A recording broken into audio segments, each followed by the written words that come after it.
Les habitudes. Bien sûr, avant de travailler sur vous, vos habitudes vont souvent être contre vous-même. Parce que vous n'en avez pas conscience, vous ne vous êtes pas arrêté sur le sujet et vous ne vous êtes pas posé. Mais il y a des habitudes qui détruisent plus que d'autres. Bien sûr que si vous êtes une femme et que vous avez souffert des relations avec des hommes, vous allez être contre les hommes. Bien sûr que si vous êtes un homme et que vous avez souffert à cause des femmes, vous allez être dans un sens contre les femmes. Mais ce qui se cache derrière, c'est qu'en fait, ça crée des conflits internes parce que vous n'êtes pas de ce fait-là dans l'humanité. Vous êtes dans la division, vous êtes dans l'illusion. Vous n'êtes pas dans l'union et la conscience. Il n'y a que le travail sur vous qui peut vous amener cela.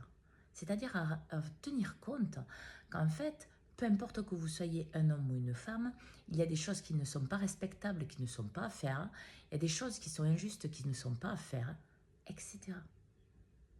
Parce que votre cerveau est formaté par les souffrances qu'il a reçues, par les schémas qu'il porte. Et tant que vous n'allez pas voir, en fait, vous allez être tributaire de ce fonctionnement-là. Mais ce n'est pas forcément conscient.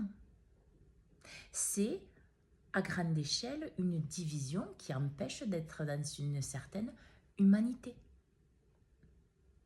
Parce que le respect, il est pour tous.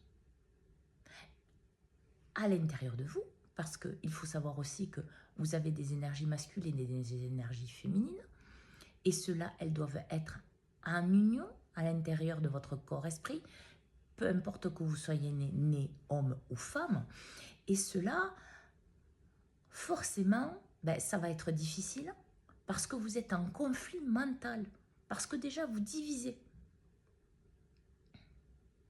Alors oui, peut-être vous avez souffert à cause du sexe opposé. Mais dans la justice de la vérité de ce que vous êtes, revenez à l'intérieur de vous.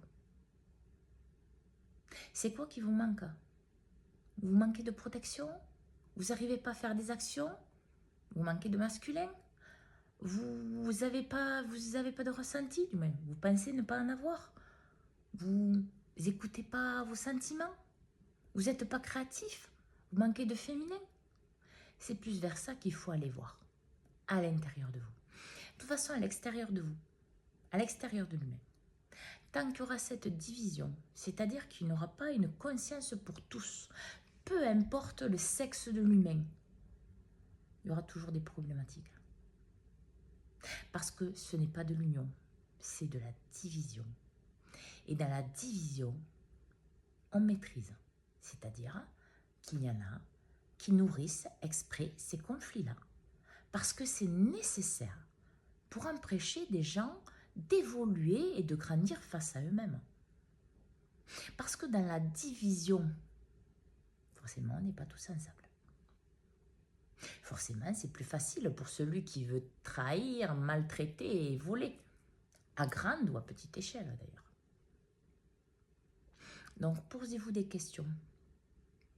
Face à vous-même, face à votre vie, face à votre fonctionnement, face à votre manière de penser, de parler. Tout ça vous appartient. Et tout ça doit être aligné avec la vérité de ce que vous voulez vivre. C'est-à-dire le respect pour tous, la justice pour tous, à qu'une seule échelle, à qu'une seule grandeur, peu importe le sexe de la personne, peu importe le niveau social, peu importe la religion, peu importe le lieu de naissance, peu importe tout. Parce que c'est là que se trouve l'humanité. Et c'est là où se trouve la vérité de votre cœur, de votre âme. Et ça a commencé à l'intérieur de vous. Bonne journée à tous.